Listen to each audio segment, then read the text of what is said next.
It is Tuesday, February 25th, 2020, and you are tuned into DIRTRACKR Daily. I'm Justin Fiedler. Welcome to Tuesday. Hope everybody had a good Monday. Week continues to roll on here. I got a couple of news items to get to today, and then I've been working on some more analytics stuff that I would like to share. So we will jump into that a little bit. I'm kind of working on. I want to kind of add some new stats and things and some new analytics and kind of take a look at some things that maybe people haven't looked at before. So I will go over that here shortly. First of all, Brady Bacon announced he will drive the Kelly Hink-owned 21H midget for the Shamrock Classic at the Southern Illinois Center in DuQuoin.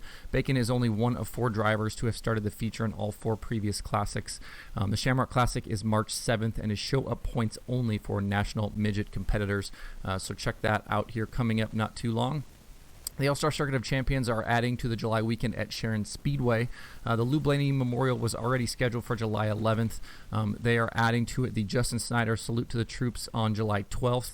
Both shows will be $6,000 to win. The Justin Snyder Salute to the Troops had previously been held at Babs Motor Speedway, I believe, for 4 seasons. So this will be a new change to the All-Star schedule and that big Sharon weekend. Pretty neat there to get 2 $6,000 to win shows at Sharon on that weekend for anybody that's going to come compete there. That's pretty good. The 2021 Wild West Shootout, the dates were announced. It will take place at Arizona Speedway on January 9th, 10th, 13th, 15th, 16th, and 17th. The event will feature $200,000 in prize money, 3 divisions, super late models, modifieds, X mods. Obviously a big late model event there, kind of early to start off the season. Super fun show there, kind of over a few days, kind of a week there with some breaks in between. But again, those dates, January 9th, 10th, 13th, 15th, 16th, and 17th, Wild West Shootout in 2021. Also, the NARC 410 King of the West Series, they announced some rule changes. I haven't gotten a chance yet to go take a look at see if there was any social reaction to this, but they're kind of making a couple of changes to their racing format to restarts and the muffler rule. I'll go over these here briefly. They're going to use a point system now where competitors earn points in qualifying and heat races to line up the entire field of the main event. This will make every pass and finish count in the heat races. In the past, these points were only used to determine the top 6 cars for the trophy dash. Qualifying points are awarded now as follows. Fast qualifier gets 50, second quick 48, third quick 47, and so on, dropping 1 point per qualifying position. Heat race points, the winner gets 50, second place gets 47, third place 44, and so on by 3 points per finishing position. The qualifying and heat race points are only used for the purpose of lining up the field, not for the series championship. Restarts will now be double file using the same basic rules as the World of Outlaws. During the final 5 laps of a heat race or the last 10 laps of the feature, the restart will be single file. Obviously, if you are a World of Outlaws fan, you've seen that here in the last several years, decade or something like that. So not surprising to see that change. I think that's a good change. I like the double file restarts. I think it adds some excitement. I know some more traditional folks don't love the double file restarts, but I think it adds to the race. Only 1 championship point will be awarded to the fast qualifier. In the past, the top 4 were awarded points. And then they've changed the muffler rule a little bit and includes other muffler options, including Flowmaster, Spintech, Schonfeld, and Extreme. And it varies by track. So depending on which track you go to is which mufflers are available for the NARC series. So obviously the muffler stuff really only affects competitors, but it's interesting to keep track of the point system here on a night-to-night basis and the double file restarts for NARC 410. If you'd like to see any more information about that, you can visit narc410.com. They have all the information there that you could need for the rule changes. I'll jump into my kind of analytics thoughts right now. So I want to get to the point where I'm kind of doing some predictive stuff, and I had somebody reach out on Twitter who's working out a couple of things. RJ Leon, he's been using some of my numbers and has been working on some predictive analytics as well. I'm going to kind of get there. I'm going to do it a little bit different way than what he's done. He's kind of worked on some stuff based on qualifying, based on heat races, based on dash stuff. He's kind of predicting feature finishes, and I would like to kind of be able to predict that stuff ahead of time, and I'll kind of work on that and keep y'all posted on that as I go. But just kind of a brief update on where I'm at. Just with adding races and things like that. Still working on World of Outlaws Sprint Car Series. I have, again, all the 2020 races in so far, all of 2019, and I've started with 2018. There are currently 90 races in the database. For 2018, Let me jump back to my schedule here. For 2018, I started with World Finals.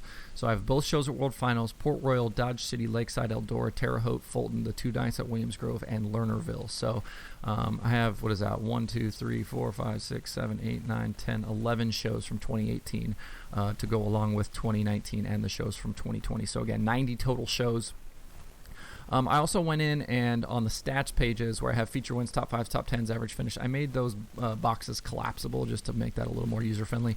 Then I've also added stat boxes for total laps led and for feature plus minus. I will be continuing to add there as well.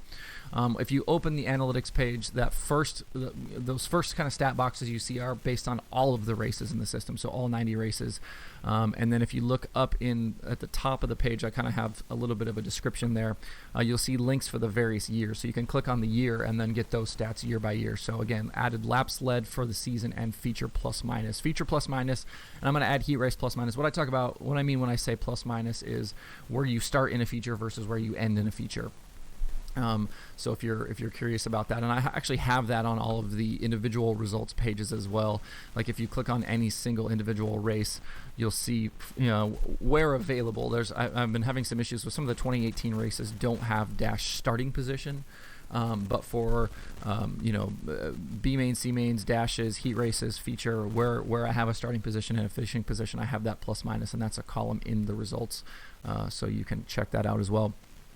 But I wanted to kind of jump into kind of what I'm thinking about to start here is you've seen like some different power rankings and different ratings and things like that, and it seems to me like everybody kind of uses like a point system to kind of create those ratings and those ranking systems. There's one at Speed Sport, there's SprintCarRatings.com and things like that, and I wanted to kind of do something not necessarily based on points, but something more a little kind of concrete, kind of based on finishes and things like that through the night. And so what I've done is, and this is very preliminary, and I have a couple of issues that I need to kind of work through here with what I have, but I've basically taken your feature position, or your feature finishing position, and then any other subsequent mains, B's, C's, D's, E's, all the way down the line, your heat race position and your qualifying position. I've added those numbers together over the course of the season and then averaged them out based on the number of races you were in. And so kind of to make it so that you don't have like obviously an A main finish meaning the same thing as a B main finish, I've added the total number of A main cars to your B main finish. For example, if there were 24 cars in the feature and you won the B main, you basically got credit for 25th place. And I've done that all the way down through C's, D's, E's.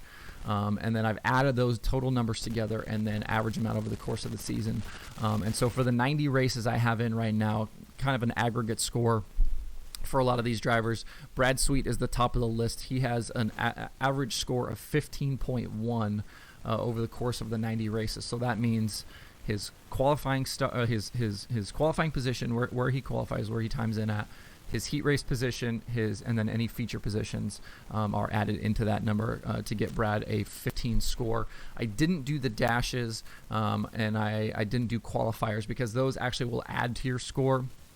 And so effectively somebody like Brad or Donnie Schatz, who's in a dash all the time, would actually be hurt by adding those in. So I wanted to make sure that I had numbers in there that kind of made sense. But I think I need to kind of add maybe a minimum starts thing to this because, for example, Brad has the lowest average score at 15.1.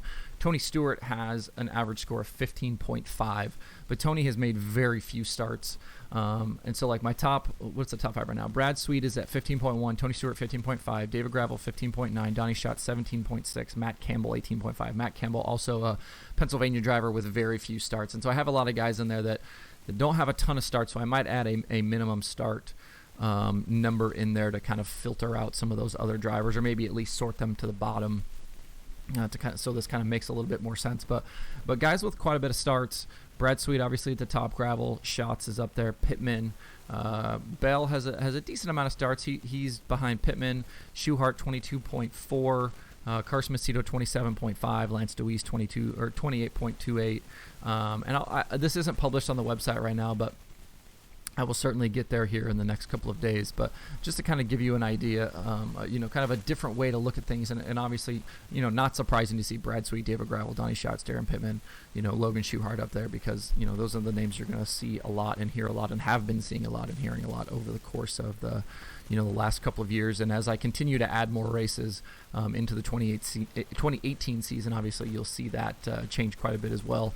And if you kind of go to the bottom of the list, obviously not hating on anyone here. Guys like Joey Mohan, Harley White have some of the lower scores, but again, not a ton of features and not a ton of shows for those drivers. And so obviously if they have a bad night, couple of bad nights, that's obviously not going to reflect well on them. So again, I think I need to probably add in some sort of minimum start thing there. If you have thoughts, ideas about some of this stuff, feel free to reach out and let me know, because I want to kind of continue to expand this and add some different things. And I know there's some of the fantasy stuff going on, things like Dirt Draft, and I'm sure that's going to expand as well. So I want this to kind of be a resource for people to go kind of take a look. And then maybe if you're a team owner looking for a driver, you can come in here and take a look at some of these stats over the last couple of years, and maybe help you decide on who your next driver is going to be. So anyway, I will put that stuff up on the site here soon, and let everybody take a look and kind of scroll through that. And then again, if you have thoughts, please let me know. You can tweet me, email me. I'm available on all of those things. Taking a quick look at the pay-per-view schedule for today. Again, very quiet this week, so nothing on the pay-per-view schedule for tonight. I think we have racing again starting up this weekend. Obviously, I'll go over that stuff as the week continues. ASCS action gets underway. Extreme DIRTRACKR Series at Modoc, some other stuff going on. So there will be Australia shows. So I will keep you posted on that stuff as the week goes on. Appreciate everybody tuning in today. You can find DIRTRACKR Daily on Apple Podcasts, Spotify, Stitcher, or where you get podcasts. Please subscribe, leave me a review, and tell your friends. You can also watch the show on YouTube and Facebook. The show has been added to Google Play Music and iHeartRadio as well. I've had a few people reach out and ask about that stuff. I don't know about Google Podcasts yet. I will keep you posted as I figure that one out. If you'd like to follow along with DIRTRACKR, you can do it at facebook.com/DIRTRACKR and twitter.com/DIRTRACKR. Also DIRTRACKR.com, DIRTRACKR. I know a little bit of a strange spelling, but yeah, check me out there. Twitter.com/Justin_Fiedler if you would like to follow me personally, and sign up for the DIRTRACKR weekly newsletter. I sent the first one out yesterday, finally. If you're curious about that weekly newsletter, I'm just going to kind of put in some cool stuff, a couple of different things over the course of the week, maybe a cool podcast episode, a cool video, to check out and hopefully, maybe show you something you didn't see or haven't paid attention to in the last week or so. So keep checking that out. And if you'd like to sign up for that, that's available at DIRTRACKR.com. Thanks for tuning in. I will see you tomorrow on DIRTRACKR Daily.